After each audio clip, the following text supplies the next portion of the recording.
I really didn't want to make this video, but sometimes you just have to. Like a lot of people, I was definitely surprised by the events of last week's election. I definitely had to wipe the egg off my face.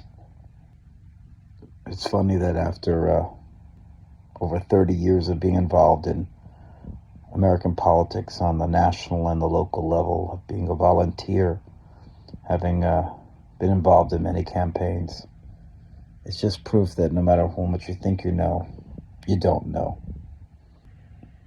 I screwed up even famously making a video where I actually predicted a decisive victory for Kamala Harris.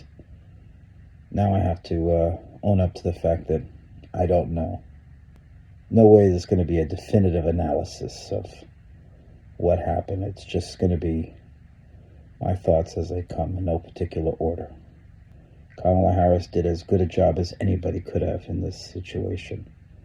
She's literally thrust into a campaign at the end of July, literally weeks before the Democratic convention. Now I'm hearing a lot of hand-wringing, a lot of post-mortems about the fact that, there should have been more of a nominating process to really get the nominee and all that. And it sounds really great, except that when you realize there was very little time to do much of anything. I think considering that, I think Harris did a phenomenal job. She and her surrogates were able to raise literally $1 billion from regular people. But you know what? It didn't matter. A lot of things did not matter in this campaign that I thought would matter. And I have to admit it. Donald Trump definitely has broken almost all my preconceptions of what it takes to win in politics. He is a definite eye-opener, a true iconoclast, a sui generis kind of fella. Stunning to me.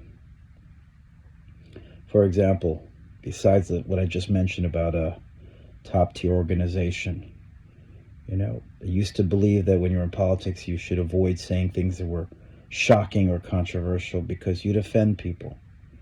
One of his surrogates toward the end of the campaign actually said that Puerto Rico was something like an island of garbage. That would seem like a massively offensive thing to say. And most politicians, they'd be cooked. They'd be done. But I have to remember, this is the guy who, of course, talked about something grabbing and managed to keep going. Clearly, this guy is gaffe-proof. It's amazing. He played to the strength of outrageousness and excitement, really pushing, really leaning into that whole idea of politics as professional wrestling. The thing is, not all of his supporters were diehards. Not all of his supporters were people just wanted to have that excitement of professional wrestling. Some of them just, they wanted their eggs to be cheaper. Some of them just wanted, their taxes to be lower. And sometimes that works in your favor. But here's the other thing. The pendulum can swing. Trump, of course, had this sense of wounded pride, if you want to call it. But he did lose the election in 2020. He was out of power for 4 years. Joe Biden had beaten him. By all accounts, Joe Biden was simply not in a position to beat him again 4 years later. I think in some ways this contest was over before it began. Sun Tzu famously said that a battle should be won before it's even fought. Or at least I'm paraphrasing him. And there was some truth here. Because there was just a fundamental desire to take out the incumbent. People love to have that one power, the power to wipe out the party in power, to send a message. And say what you will, the vote was fair. I hear some people talking about the vote being rigged and all that. There's no evidence of that. Nothing on any great scale. If you believe Joe Biden won the election in 2020, then you have to believe that Donald Trump won the election. The same monitors pretty much were there, and the people have spoken. I clearly don't agree with that decision, but that's the thing. That's what we do. We live in a democracy. Now, there's one strain of commonality that I saw with the Harris campaign that I saw with Hillary Clinton's campaign in 2016, and that was a campaign that was very hardworking, very well prepared, extremely so, but one that seemed to not value that necessity for the unexpected, the impromptu, the improvised. If there's one advantage that Donald Trump had, it was that there was always a more natural feel to him. And that is one reason why he could defeat two very well qualified, very competent women who were running against him. Now, people are going to say that it was only about sexism, and I'm not saying that wasn't a factor. But the thing is, people want to get a measure of someone who is unguarded.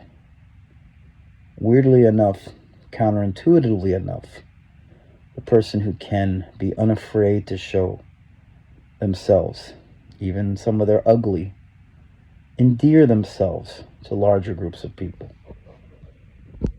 Now, that doesn't mean that Trump is above deception. Clearly, he could lie like the best of them. For all of his dishonesty, there was a strange, weird level of authenticity to him.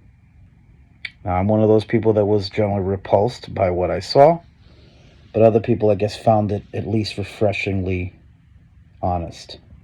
Going forward, I don't know what's going to happen. I really don't.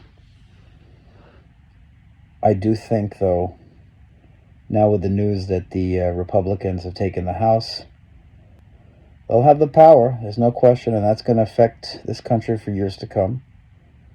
But they're going to have to own it all. Anything that goes wrong, it's going to be amplified. Now, Trump is a master of deflecting blame as much as he can, but it's going to be very interesting what happens, because he can control maybe how people vote for him, but he cannot control the crises of the world. And we'll see what happens. Of course, the one thing he certainly cannot control is the march of time. And for those who are terrified of him, as opposed to the people he brings, that's the ones that I really am worried about. Let's not forget, the man will be 78 and a half years old when he take the oath of office in January 2025. I'm not actually wishing for bad health for the president, because you know what? I actually love my country. And even if I'm not enthused by this man, I still would like him to do well for the people. But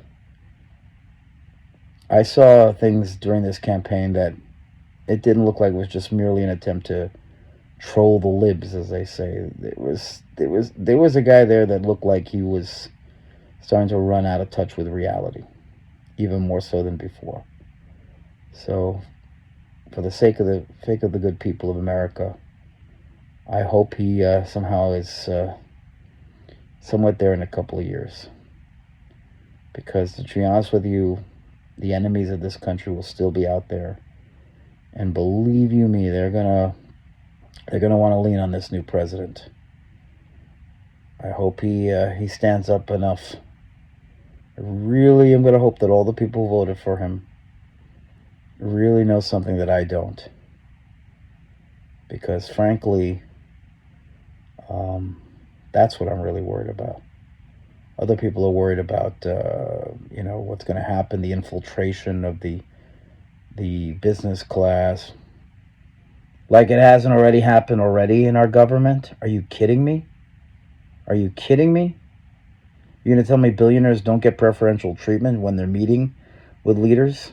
Really? We're going to have that kind of huffing and puffing about that? My real concern is what happens with the enemies at the gate. Are they going to be stopped? Is there going to be someone to watch them? Or are we going to have more of the squabbles and fights that we see? Well, this is as unhappy a video as I ever had to make. If any of you guys got to the end of it, thank you. And may God help our country. May God truly help to heal our divided people. Take care. Thank you.